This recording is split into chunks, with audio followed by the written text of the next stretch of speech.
Title: AITA for having security at my mother's funeral and having certain people barred entry. Verdict: not the asshole. My parents divorced 10 years ago. My dad was the one who initiated it. He had been seeing someone else and wanted to see if the grass was greener on the other side. I don't really have strong feelings about the fact that he wanted a divorce. People split up. It happens. What I do have a problem with is how he treated my mom afterward. When they were working out how to divide everything, it was mostly about debt, not assets.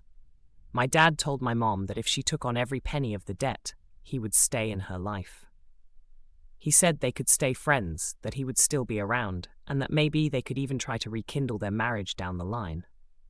My mom was naive and desperate enough to believe him. She agreed and took on all the debt. As soon as the divorce was finalized, my dad was on a plane within days, off to start his new life with the other woman. He completely disappeared from my mom's life. None of us were happy with him after that, and I went completely no contact. I have not spoken to him since. 3 weeks ago, my mom passed away. She is survived by my 2 siblings and me. I was the one in charge of planning the funeral and the church service. On my mom's side of the family, some of my cousins and aunts always blamed her for the divorce. They stayed in touch with my dad and basically took his side. They come from a very traditional mindset where divorce is always a tragedy, and in their eyes, the woman should just try harder to keep the marriage together, no matter what. Once the divorce was finalized, my mom became an outcast to a lot of her own family. My dad is a textbook manipulator, and he convinced them that she was the reason the marriage fell apart. Because of all that, I knew there was a real chance my dad would try to show up at the funeral.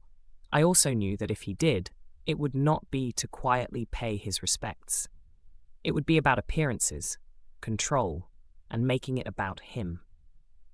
I also suspected that some of my cousins might help him get in, so I hired security for the funeral and the church service. I gave them a list of people who were absolutely not allowed in, and my dad was at the top of that list. Sure enough, my dad showed up with his new wife. They tried to come into the church. Security stopped them at the entrance and barred them from entering. That alone caused a bit of a stir, but it really escalated when one of my aunts started yelling and making a scene. In the middle of her rant, she let it slip that her daughter, my cousin, had actually invited my dad. At that point, I was done. I told security that my cousin needed to leave as well. They escorted her out of the funeral. She protested, my aunt protested, but I wasn't going to let the people who helped bring my mom's manipulative ex into her funeral sit there and pretend to mourn her. That decision pretty much blew up whatever was left of the relationship between me and that side of the family. A few of my aunts and a lot of my cousins think I went way overboard. Some of them have removed me from social media and are talking about how cruel and disrespectful I was to my dad and to them. For context, I was the one who first found out about my dad's affair when I was a teenager. He left his email open on the family computer before going to work, and I snooped. I was an immature 17-year-old and curious, so I looked. In those emails, his mistress, now his wife, was constantly trying to turn him against my mom. She would take small, resolved issues from years earlier and blow them up into huge betrayals. For example, when I was much younger, my mom once went to bingo without telling my dad. He was the only one working at the time, and she used some of his money. She ended up winning a fair bit, and they had a minor argument about it. It was resolved and forgotten a decade earlier. But in those emails, the other woman twisted that story into some big sign of my mom's disrespect and selfishness. She did that with a lot of things, constantly feeding him reasons to resent my mom and leave her. Because of that, I don't really blame my dad for wanting out of the marriage.